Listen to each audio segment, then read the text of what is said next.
Ya, selamat sore pemirsa. Pada sore hari ini kita berjumpa dengan Pak Hasan Ratik, salah seorang pengungsi dari Afghanistan yang ada bersama keluarganya dan saudara-saudaranya tinggal di Jakarta Barat, tepatnya di sebuah bekas kantor Kodim di Jakarta Barat, di Kalideres. Kita akan mendengarkan ngobrol-ngobrol sedikit dengan Pak Hasan Ratik agar kita bisa mengerti apa yang menjadi harapan-harapan dari para pengungsi Afghanistan terhadap masyarakat dan pemerintah Indonesia. Selamat sore Pak Hasan Ratik. Selamat sore. Assalamualaikum warahmatullahi wabarakatuh. Waalaikumsalam warahmatullahi wabarakatuh. Bapak, kami orang Indonesia ingin sekali mengetahui apa yang menjadi latar belakang mengapa rakyat Afghanistan ada yang mengungsi keluar dari Afghanistan. Bisa Anda ceritakan sedikit? We are refugees.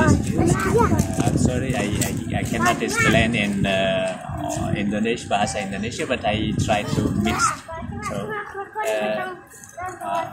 Anda tahu the situasi Afghanistan sekarang ada Taliban di sana, and dulu udah ada Taliban teroris dan dari NATO forces juga udah ada di Afghanistan. Situasinya seluruh dunia tahu Afghanistannya bagaimana, especially untuk Hazara itu ada satu etnik Hazara. So, ini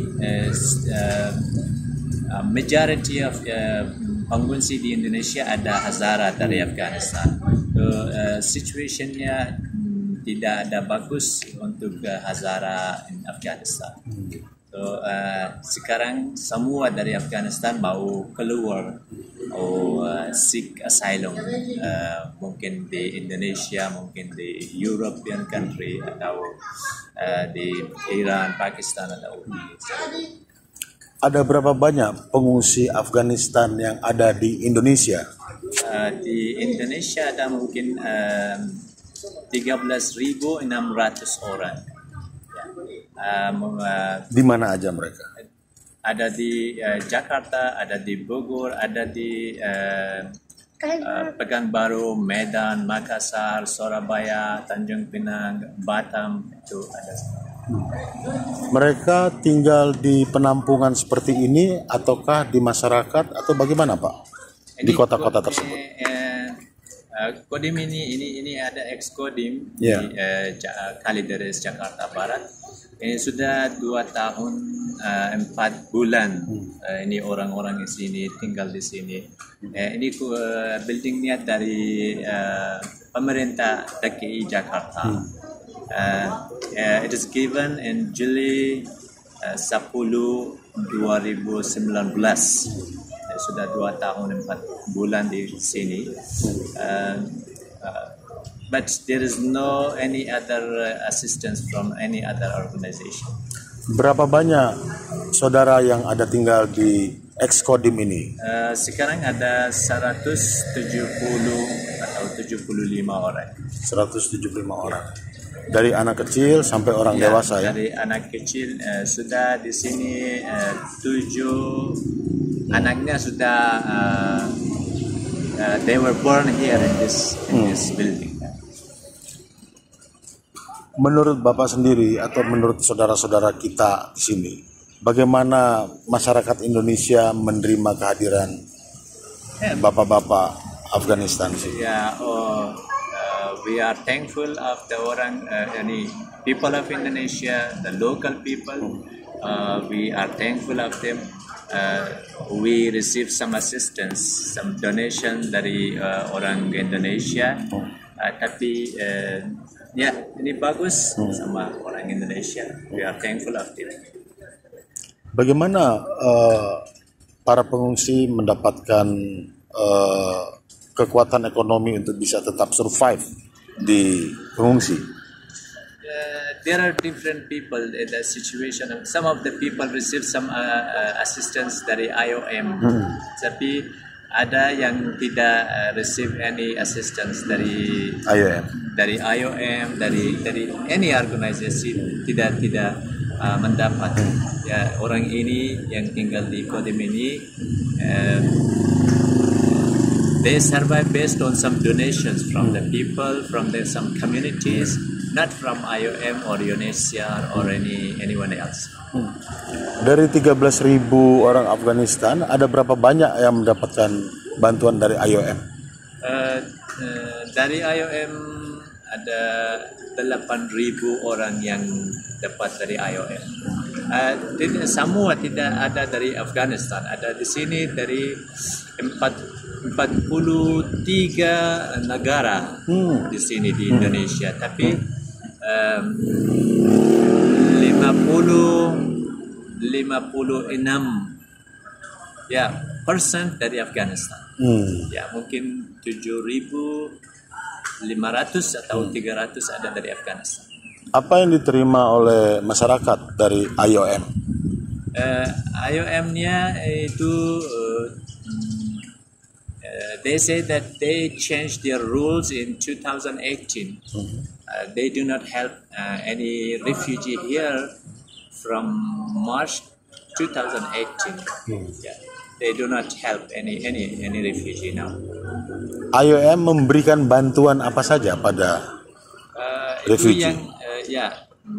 Those people who receives assistance from IOM, or pengungsi yang receive assistance dari IOM itu ada accommodation, ada monthly allowance juga.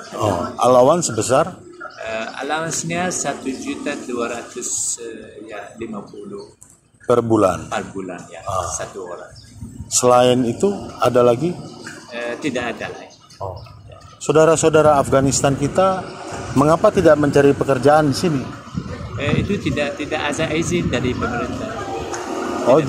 Jadi tidak diizinkan untuk bekerja. Tidak ada izin, refugees are not allowed according to because Indonesia is not signatory to the 1951 convention. That's why tidak izin dari pemerintah, tidak bisa kerja di sini. IOM, apa yang menjadi dasar mereka memilih si A mendapatkan bantuan, si B tidak dapat bantuan? How they choose the ones that get the allowance, the ones not get the allowance? I can say that IOM start from March 2018 until now they don't help, but sometimes they help some people, especially you saw that the refugees from Myanmar, when they reached to Aceh, they were helped by IOM. Tapi I'm not sure why they don't help the refugees here who are staying in this country from 2013. Dari 2013 sampai sekarang ada di sini, tapi tidak ada asisten dari IOM. Saya tidak tahu. Upaya apa saja yang sudah dilakukan oleh masyarakat Afghanistan untuk mendapatkan bantuan dari IOM? Harus ada sama-sama itu, orang ini, human is equal to each other. So if there is one person receiving some assistance, all others should receive equally. But tapi ini tidak ada yang solusi yang refugee pengungsi mau itu ada resettlement.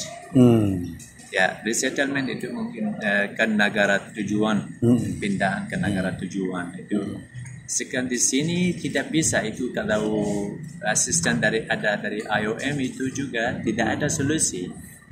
Orang pengungsi sudah di sini banyak, ini sudah lama, dari sekarang ada 10 tahun, 9 tahun, 8 tahun itu, tapi itu tidak ada solusi, harus kepindahan ke negara 3. Sebenarnya yang menjadi tujuan daripada pengungsi Afghanistan itu ke negara mana saja, Pak? Sekarang dari Indonesia, dari Indonesia ada 4 negara yang mau pengungsi dari sini. Ada New Zealand, ada Australia, ada USA, ada Canada. Tapi yang mana-mana aja kalau aman, yang mau aman, ya tidak ada konflik itu ada. Apa masalahnya sehingga para pengungsi belum bisa berangkat ke 4 negara tersebut? Sekarang tidak bisa di Afghanistan, especially di Afghanistan, no one can go back now. Now Afghan people are leaving Afghanistan now. How can these people go back? Maksud saya pengungsi yang di Indonesia, mengapa mereka belum bisa berangkat ke Amerika, Kanada, Australia? Itu I asked many times from UNHCR because di UNHCR ada yang organization yang harus process the cases. So I asked them many times, but they say because it is the country of resettlement job that they should ask the refugees from here. So because the quota is less, that's why they cannot do it. But I don't think they are. That is true because now all the countries of resettlement, they have given quota to Afghan people, to Afghan people, especially now some of the countries have given 20,000, 30,000, 50,000 quota to Afghan people because they understand that the Afghan people are in danger, their lives are in danger. But in Indonesia, these people are remaining for 10 years, but again they are still here, and UNHCR is escaping to answer.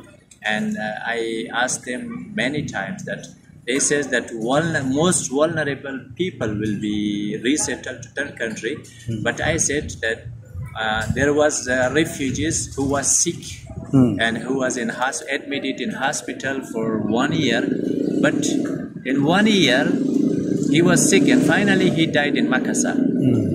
After 1 year he died in Makassar, but again UNHCR said he is not still vulnerable.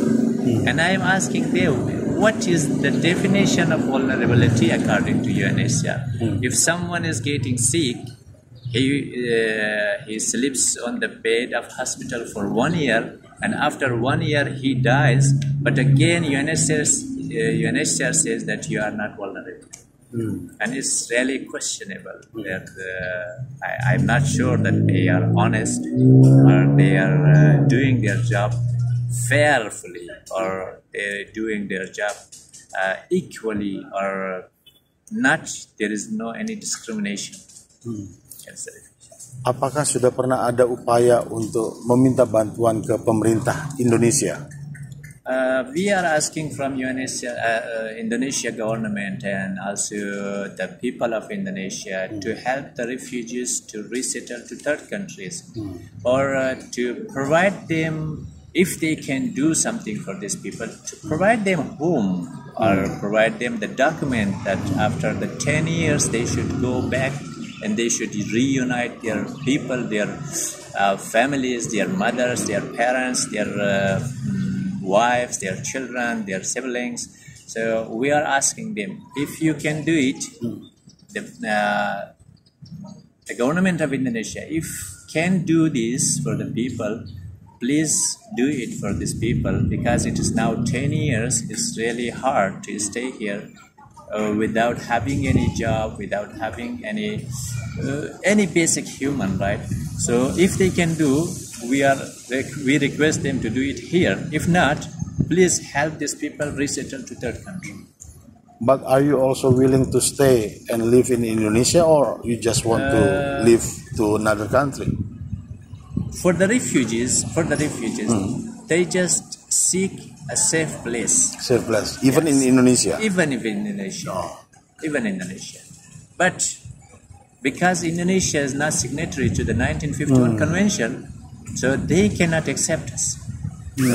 And there is only that the countries that signed have signed the convention. They should accept the refugees from here. Kalau misalnya ternyata if there is no answer from the IOM, from the UN, what will you do? If there's no answer so long time and there will no answer anymore, what will you do? UNHCR and IOM, especially UNHCR, is responsible to handle the refugees because UNHCR was established to handle the refugees. They get paid. They receive budget. They receive fund From the countries. from the countries, from 92 countries. They receive budget to handle the refugees, to serve the refugees, to find three solutions. The first solution is to resettlement, which is not, the first solution is repatriation, which is not possible now. Refugees cannot go back to Afghanistan. It's not possible.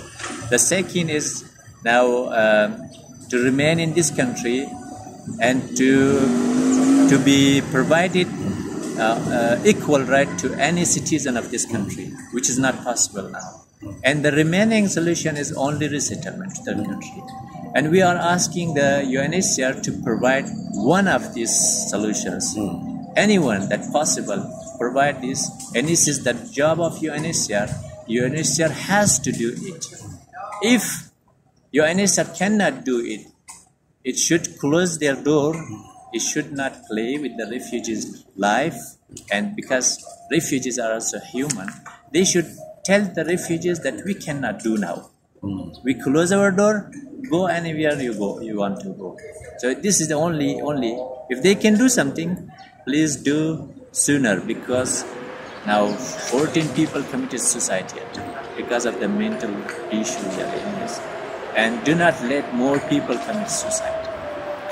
If they cannot do, close their door. This is the only thing. Back to the Afghanistan. Banyak orang Indonesia yang masih melihat Taliban secara positif. They support, they believe the Taliban are changed, sudah berubah. Tapi ternyata berita yang kami terima di sini itu tidak demikian. Mengapa orang masih percaya dengan Taliban seperti itu? Yeah, many people, when the Taliban arrived in Afghanistan, they overtaken the government of Afghanistan. So they said that the Taliban is not the Taliban of before. Yeah, it's changed now. Now we are seeing now they closed the schools for girls. Now the girls cannot study after 6th class. Where is the changes? Where is the changes? The woman cannot walk on outside. Where is the changes? The news reporters are being slaughtered. Where is the changes? Where is the change? We cannot see any change. Yeah. Now the medias are censored in Afghanistan. The bad things are not shown to the world. That's why just the good things are shown to the world. That's why they say that Taliban is shown. We hope the Taliban is changed. They bring a good government in Afghanistan. They bring safety or peace in Afghanistan. We hope that should happen. And we will go back to our country. We do not face conflict or any discrimination, maybe religious discrimination, maybe ethnic discrimination. So we will be happy if the Taliban would be changed and we go back to our country. We will no more stay here having no basic human right. But now we know that there is no changes.